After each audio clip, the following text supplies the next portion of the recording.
Le plan n'était pas censé arriver à mes oreilles, mais alors que je passais devant la porte entr'ouverte de la salle à manger, leurs voix ont débordé dans le couloir. Mon nom, le spectacle de Noël de la paroisse, les rires, un sketch surprise, un costume ridicule, une réplique sur des taches d'huile de moteur. Ma famille répétait cela comme une performance théâtrale, chaque réplique plus tranchante que la précédente. Je me suis figée, serrant contre moi le cadeau que j'avais emballé pour eux, sentant la chaleur des lustres et le froid du carrelage traverser mes bottes. Des heures plus tard, maman a appelé, la voix tremblante. « Où es-tu » Je n'ai pas répondu. Parce qu'à ce moment-là, la vraie surprise était déjà en route. Quand je pense à la façon dont tout cela a commencé, cela ne débute jamais par Noël.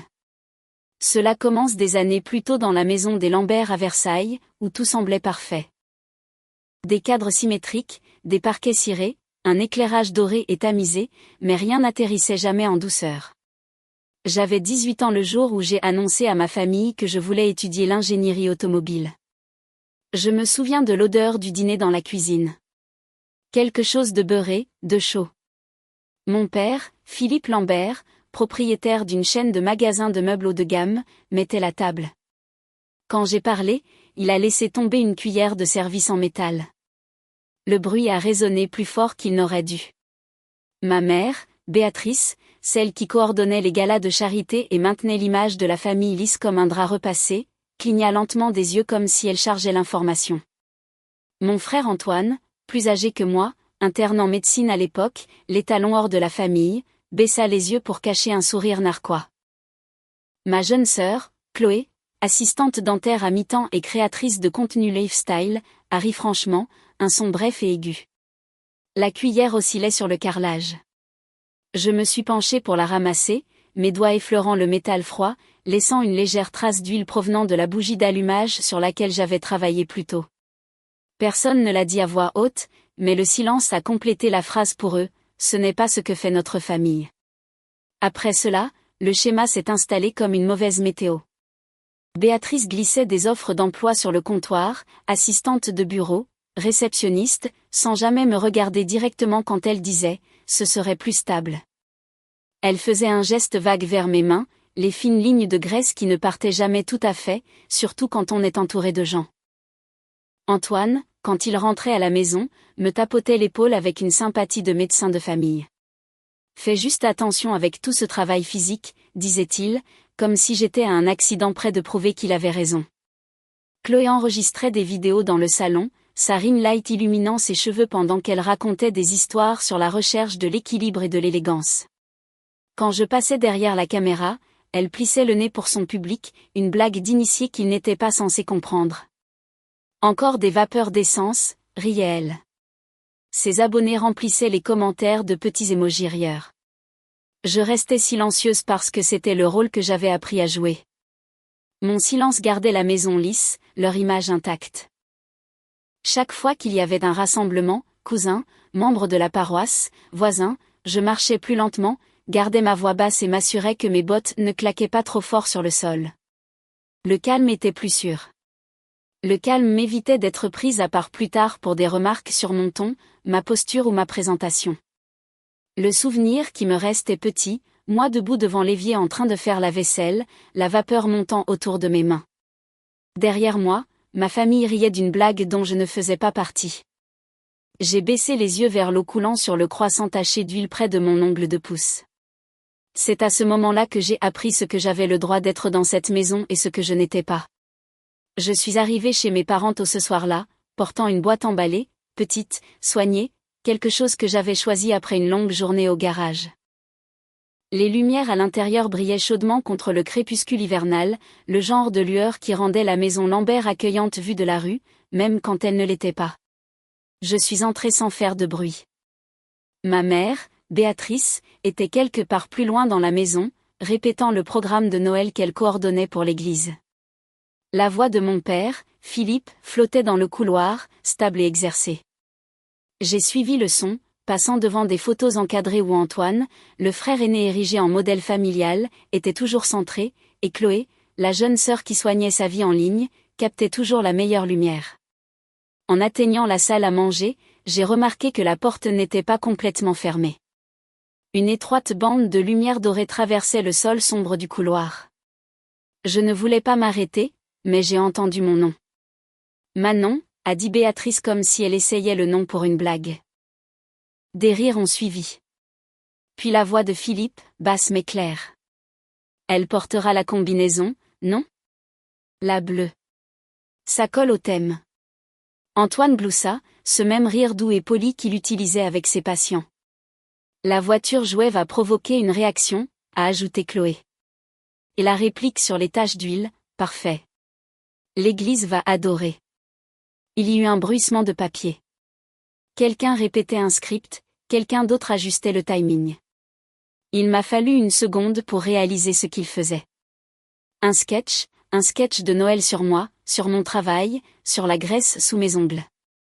Et puis Philippe a dit ça comme la chute d'une blague prévue de longue date, on lira le testament après. Ça passera mieux comme ça. J'ai senti la boîte dans mes mains devenir plus lourde, le papier cadeau pliant légèrement sous ma prise. Le couloir m'a soudain semblé plus froid que la nuit dehors. Personne à l'intérieur de la pièce ne s'est arrêté. Personne n'a senti ma présence. J'ai reculé lentement, gardant mes bottes silencieuses sur le carrelage, la boîte serrée contre ma poitrine. Au moment où je suis sortie, la vérité s'est imposée, propre et tranchante. J'avais surpris le plan de ma famille pour m'humilier à Noël. Le froid m'a frappé en premier quand je suis sortie. Pas le genre piquant qui mord, mais le froid sourd et lourd qui traverse les couches de vêtements. Je suis restée sur le perron un instant, tenant la boîte que j'avais apportée pour eux, le papier cadeau légèrement écrasé par la force avec laquelle je l'avais serré. À l'intérieur de la maison, les rires continuaient, étouffés maintenant, mais toujours clairs, toujours répétés. J'ai posé la boîte sur le banc en bois près de la porte, j'ai passé mon pouce sur le coin une fois, et j'ai marché jusqu'à mon utilitaire. Je n'ai pas pleuré. Je n'ai pas crié. J'ai juste conduit. Les lumières du quartier sont devenues floues alors que je tournais vers l'autoroute. Mon téléphone a vibré 2 fois. Des textos du groupe d'organisation de ma mère probablement, mais je les ai ignorés. Le seul endroit ouvert à 7 heures, et le seul endroit qui semblait neutre, était une station-service ouverte 24h24 à la sortie de la route principale. Ces néons étaient crus et bourdonnaient, le bitume glissant d'une fine couche de givre. Je me suis garée dans un coin, j'ai coupé le moteur et laissé le silence s'installer. Mes mains sont restées sur le volant pendant plusieurs secondes. La légère odeur d'huile moteur montait du chiffon en microfibre fourré dans la poche de ma veste. Ce chiffon m'avait suivi à travers des années de travail au garage. Les appels d'urgence tardifs, les longs trajets de retour. Pour la première fois, j'étais reconnaissante de son odeur. Elle manquerait. J'ai attrapé mon téléphone et appelé Nour, ma meilleure amie et mon expert comptable. Nour était avec moi depuis que j'avais ouvert le garage à 21 ans. Elle connaissait les schémas de ma famille, comprenait le silence que j'avais transporté jusqu'à l'âge adulte. Quand elle a répondu, sa voix était stable, comme toujours. « Ça va ?» a-t-elle demandé. Je n'ai pas répondu à ça. Au lieu de cela, j'ai dit, « Tu peux vérifier le dossier du bail pour la SCI ?» Ma voix m'a surprise moi-même. Plate, stable, presque professionnelle. Il y eut une pause pendant que Nour cliquait dans ses fichiers. Je regardais les néons scintiller sur le béton mouillé. « D'accord, dit-elle. Je l'ai. Pourquoi ? Ouvre-le juste. » Je l'entendis faire défiler, puis s'arrêter, puis faire défiler à nouveau. « Manon, tu es assise ? Je suis dans ma voiture. Tu dois regarder ça, dit-elle. Tout de suite. J'ai ouvert le dossier sur mon propre téléphone, chose que je faisais rarement après les heures de travail. Et la liste des documents est apparue. Paiement, contrat de bail, avis, formulaire de propriété. Mon estomac s'est noué. J'ai cliqué sur le bail pour la propriété commerciale à Versailles. La propriété qui abritait le showroom phare de meubles de mon père. Celui dont il se vantait à chaque Noël, chaque Thanksgiving, chaque collecte de fonds. La fierté de Philippe Lambert. Le nom du locataire clignotait devant moi, sa société. Le nom du propriétaire clignotait aussi devant moi, le mien. Pas mon nom personnel. Ma SCI immobilière. Celle que Nour m'avait aidé à créer quand j'avais 25 ans, celle que j'avais utilisée pour investir dans de petits lots industriels autour de Paris. Je savais que je possédais la propriété. Bien sûr que je le savais, mais je ne l'avais jamais connecté émotionnellement à eux. Pas avant ce moment. J'ai fait défiler plus loin. Registre de paiement. 3 loyers impayés. Une augmentation de loyer au prix du marché en attente, significative. Une clause de non-renouvellement que j'avais surlignée il y a des mois quand Nour m'avait dit que le marché changeait. À l'époque, cela semblait être une diligence professionnelle raisonnable. Maintenant, cela ressemblait à toute autre chose. Ils utilisent ta propriété, dit Nour doucement. Et ils sont en retard. Je me suis adossée au siège. Le néon bourdonnait au-dessus, rythmique et froid. Pendant un long moment, je n'ai pas parlé. J'ai juste laissé l'information s'installer, non pas comme une révélation, mais comme une vérité lente et inévitable remontant enfin à la surface. « Qu'est-ce que tu veux faire ?» demanda Nour. J'ai fixé le bail. Les calculs de loyer que Nour avait écrits dans les marges il y a des mois. Les avis que je n'avais pas encore envoyés. Le dossier de modèle de documents attendant que je les remplisse. La réponse est venue plus facilement que je ne l'avais prévu. Tout dans les règles de l'art. D'accord, dit-elle, passant déjà en mode travail. Alors commençons. J'ai posé mon téléphone sur le support du tableau de bord et ouvert l'ordinateur portable que je gardais sur le siège arrière pour la paperasse tardive. L'écran projetait une lumière pâle à l'intérieur de l'habitacle, accrochant les minuscules rayures sur le volant, la poussière sur mes bottes, les légères taches d'huile sur mes ongles. Nour m'a guidée à travers chaque étape. J'ai ouvert des tableurs, vérifié les paiements, calculé les montants en retard, recoupé les clauses du bail, préparé une mise en demeure, préparé un avis de non-renouvellement, mis à jour l'augmentation du loyer au prix du marché basé sur les dernières comparaisons, lié les documents de vérification de propriété, rédigé la lettre de couverture pour la livraison par coursier. Chaque étape avait du poids, pas un poids émotionnel, mais procédural, propre, contrôlé, une sorte de clarté que je n'avais pas ressentie depuis des années. À un moment donné, Nour a dit, s'ils ont prévu une leçon de Noël pour toi, c'est juste ton cadeau en retour. Je n'ai pas ri. Je n'ai même pas souri. Mes doigts se sont arrêtés au-dessus du clavier. Ce n'est pas un cadeau, ai-je dit. C'est une limite. Elle a compris. Quand le dossier fut prêt, signé, horodaté, téléchargé. Je suis restée immobile pendant 1 minute entière. La station était presque vide. Un camion lointain bourdonnait en passant. Quelque part derrière moi, un distributeur automatique s'est mis en marche. J'ai appuyé sur envoyer au coursier. La confirmation a tinté doucement. J'ai fermé l'ordinateur portable, essuyé mes mains sur le chiffon dans ma poche, et regardé l'autoroute sombre s'étendant devant moi. Cette fois, ai-je dit dans le silence, je ne réparerai pas ce qu'ils ont cassé. La veille de Noël à l'église ressemblait toujours à la même chose. Lumière douce, étoile de Noël bordant la scène, l'équipe de tournage s'installant comme si la famille Lambert faisait partie du programme elle-même. Ma mère, Béatrice, s'épanouissait ici. Elle se déplaçait dans la salle, ajustant les guirlandes, hochant la tête vers les bénévoles, perfectionnant ce qu'elle appelait l'atmosphère de générosité. Je n'étais pas là, mais mon absence ne s'est pas fait remarquer au début. À l'intérieur de la salle de banquet, les parents arrivés tôt s'installaient. Mon père, Philippe, répétait les lignes de son petit discours. Antoine, le frère aîné, célébré comme un trophée, ajustait sa cravate dans un pilier miroir. Chloé, cherchant toujours le meilleur angle, vérifiait la caméra frontale de son téléphone toutes les quelques minutes, lissant ses cheveux entre les prises. Le coursier est arrivé à 18h47. Il s'est glissé dans le couloir décoré, passant devant une chorale d'enfants répétant des chants de Noël. Il portait une pile d'enveloppes, blanches, propres, officielles. Il a demandé Béatrice Lambert par son nom. Elle a souri, supposant qu'il s'agissait de dons de dernière minute ou de réponses d'invités. Quand elle a déchiré la première enveloppe, l'expression sur son visage s'est brisée net. D'abord la confusion, puis un petit choc précis, comme une ampoule qui clignote avant de griller. Les pages à l'intérieur ont glissé proprement sur la table sous les lumières vives.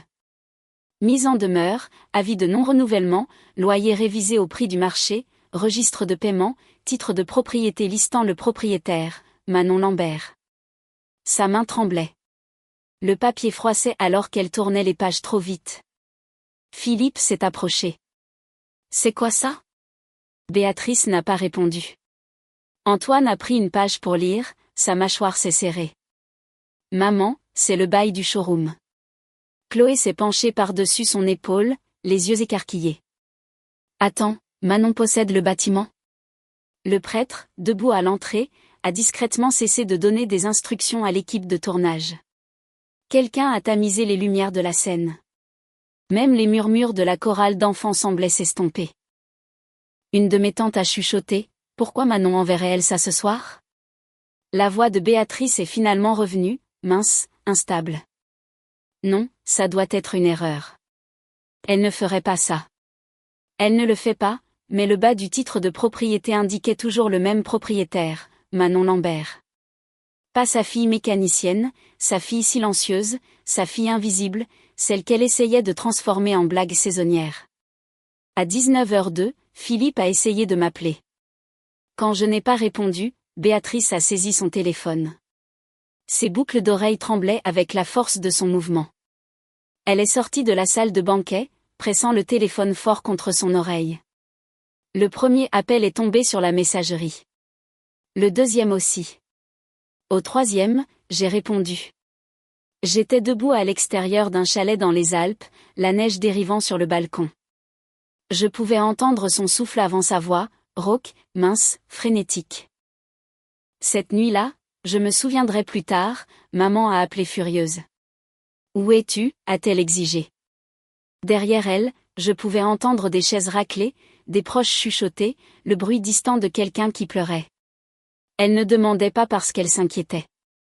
Elle demandait parce que son programme parfait s'était fissuré, et elle avait besoin de moi pour l'aider à sceller les bords avant que quelqu'un d'autre ne le remarque. La neige s'accumulait le long de la rambarde alors que je regardais les flocons se poser sur mes gants. Nour était à l'intérieur en train de couper des légumes, fredonnant doucement. Le chalet était chaud, mais l'air froid semblait plus pur. Je n'ai pas répondu à sa question. Au lieu de cela, j'ai dit lentement, calmement, « Est-ce que mon cadeau vous a plu ?» Le silence à l'autre bout n'était pas dramatique. C'était pire. Petit, stupéfait, s'effondrant vers l'intérieur. Un silence qui reconnaissait, peut-être pour la première fois, que j'avais cessé de orbiter autour d'eux. Manon. Elle a essayé à nouveau, plus doucement maintenant, presque suppliante, mais le vent a tourné, et sa voix s'est amincie dans les parasites. Je ne discuterai pas de cela ce soir, ai-je dit. Toute communication peut passer par la boîte mail de la SCI. Son souffle s'est coupé. Tu ne peux pas, je l'ai déjà fait. J'ai laissé le silence s'installer un moment, non pas comme une punition, mais comme une distance enfin mesurée. Puis j'ai raccroché. La neige continuait de tomber. Le téléphone est resté immobile dans ma main. À l'intérieur du chalet, Nour a dit, une autre bûche dans le feu, et pour la première fois depuis des années, je n'ai rien senti me tirer en arrière vers Versailles. Le lendemain de Noël, le chalet était calme d'une manière que la maison Lambert n'avait jamais été. Pas de décoration de scène, pas d'éclairage soigné, pas de rire doux et répété fuyant par les portes, juste le son du vent s'enfilant à travers les pins et le doux crépitement de la cheminée que Nour avait allumée avant le lever du soleil. Je me suis assise sur le petit balcon avec une tasse réchauffant mes mains. La neige était tombée lourdement pendant la nuit, ensevelissant les marches sous un drap blanc lisse et ininterrompu. Mes bottes ont laissé les premières marques quand je suis sortie, chaque empreinte s'enfonçant proprement dans la surface. À l'intérieur, Nour bougeait dans la cuisine, sa présence stable et discrète. Elle n'a pas posé de questions sur l'appel, ni sur les documents, ni sur les retombées. Elle savait mieux que quiconque que le silence pouvait être une sorte de refuge. J'ai vérifié mes emails une seule fois. Un message de Philippe. Mon père était en haut de la liste. Court, pas de salutation, pas de réprimande, juste de la logistique sur le transfert des opérations, les points de contact, les échéanciers de paiement. Professionnel, mesuré, le genre de mail qu'il enverrait à un fournisseur ou à un propriétaire. Pour la première fois, il me parlait dans le rôle que je m'étais construit. J'ai répondu sur le même ton, court, clair, avec des limites. Puis j'ai fermé la boîte de réception. Le reste de la matinée s'est passé en petits mouvements. J'ai balayé la neige de la rambarde, rentré du bois de chauffage, resserré une charnière lâche sur la porte du chalet. Cela faisait du bien de réparer quelque chose quand la réparation ne me coûtait pas des morceaux de moi-même. Quand le soleil est monté plus haut, la lumière a changé à travers la clairière, accrochant le fin croissant d'huile qui tachait mon ongle de pouce, toujours là depuis la nuit où j'avais quitté la maison. À Versailles, c'était la chute d'une blague. Ici, c'était juste une marque du travail que j'avais choisi. Je suis resté sur le balcon jusqu'à ce que le froid presse doucement le bout de mes doigts et que l'air se stabilise dans mes poumons. Il n'y avait aucune urgence de retour, aucune attente à satisfaire, aucune version de moi-même dans laquelle je devais rétrécir, juste la neige, juste le calme, juste l'espace pour enfin respirer. Les limites ne sont pas une punition. Elles sont la forme silencieuse de ce que vous refusez de porter plus longtemps. Debout sur ce balcon, regardant la neige effacer chaque empreinte derrière moi, j'ai compris quelque chose de simple. La distance peut être une forme de respect, à la fois donné et repris. Si des histoires comme celle-ci restent avec vous, si elles font écho à quelque chose que vous avez vécu ou quelque chose que vous essayez encore de laisser derrière vous, restez près de cette chaîne. Il y a d'autres vérités à dire et d'autres silences qui valent la peine d'être brisés.